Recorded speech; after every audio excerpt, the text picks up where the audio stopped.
Hello दोस्तों, हमारे channel में आपका स्वागत है। आप अगर हमारे चैनल में नए हैं तो लाइक सब्सक्राइब शेयर जरूर करें, धन्यवाद।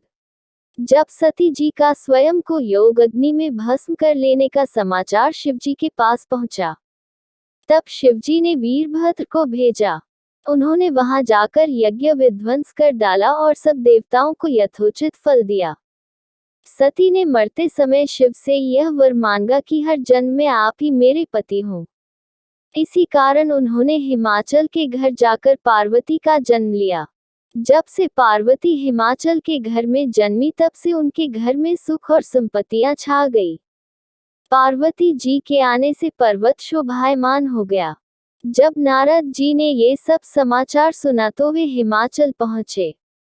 वहां पहुंचकर वे हिमाचल से मिले और हंसकर बोले, तुम्हारी कन्या गुणों की खान है। यह स्वभाव से ही सुंदर, सुशील और शांत है। यह कन्या सुलक्षणों से संपन्न है। यह अपने पति को प्यारी होगी। इसका पति नंगा, योगी, जटाधारी और सांपों को गले में धारण करने वाला होगा। यह बात सुनकर पार्वती के माता पिता चिंतित हो गए। उन्होंने देवर्षि से इसका उपाय पूछा। तब नारद जी बोले, जो दोष मैंने बताए हैं, मेरे अनुमान से वे सभी शिव में है। अगर शिवजी के साथ विवाह हो जाए तो ये दोष गुण के समान ही हो जाएंगे। यदि तुम्हारी कन्या तप करे तो शिवजी ही इसकी किस्मत बदल सकते हैं। तब यह सुनकर पार्वती जी की मां विचलित हो गई। उन्होंने पार्वती के पिता से कहा, आप अनुकूल घर में ही अपनी पुत्री का विवाह कीजिएगा, क्योंकि पार्वती मुझे प्राणों से अधिक प्रिय है। पार्वती को देखकर मैना का गला भर आया। पार्वती ने अपनी माँ से कहा, माँ, मुझे एक ब्राह्मण ने सपने में कहा है कि जो नारद जी ने कहा है तू उसे सत्य समझकर जाकर तप कर। यह तप तेरे लिए दुखों का नाश करने वाला है। उसके बाद माता पिता को बड़ी खुशी से समझाकर पार्वती तप करने गई। पार्वती जी ने शिव को पति रूप में पाने के लिए तपस्या आरंभ की, लेकिन शिव को सांसारिक बंधनों में कदापि रुचि नहीं थी। इसलिए पार्वती जी ने अत्यंत कठोर तपस्या की ताकि शिव प्रसन्न होकर उनसे विवाह कर लें। जब सप्तर्षि सती की परीक्षा लेने गए, सप्तर्षि ने पार्वती से जाकर पूछा, तुम किसके लिए इतना कठिन तप कर रही हो?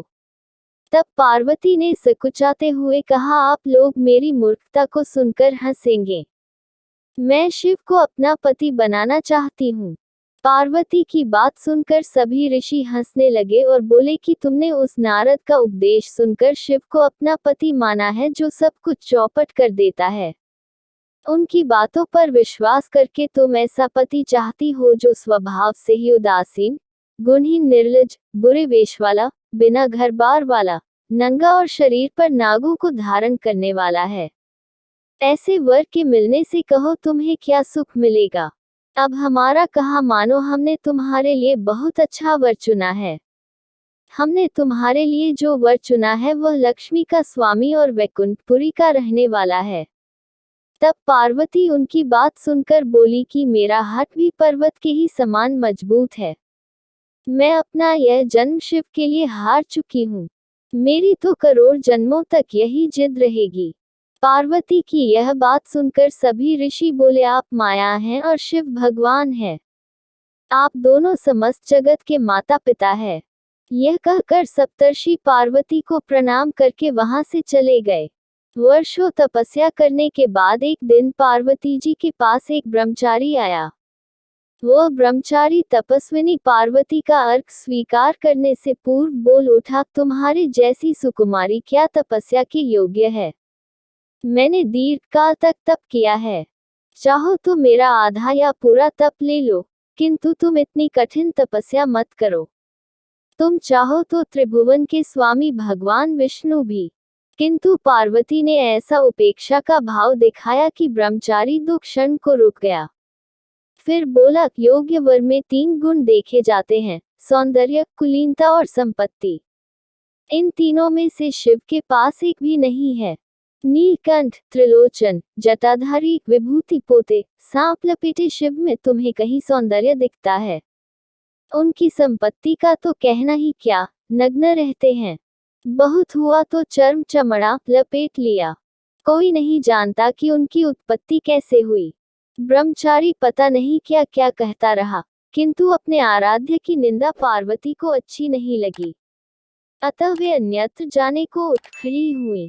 तब शिव उनकी निष्ठा देख ब्रह्मचारी रूप त्याग प्रकट हुए और उनसे विवाह किया। जहाँ दृढ़ लगन, कष्ट सहने का साहस और अटूट आत्मविश्वास हो, वहाँ लक्ष्य की प्राप्ति अवश्य होती है।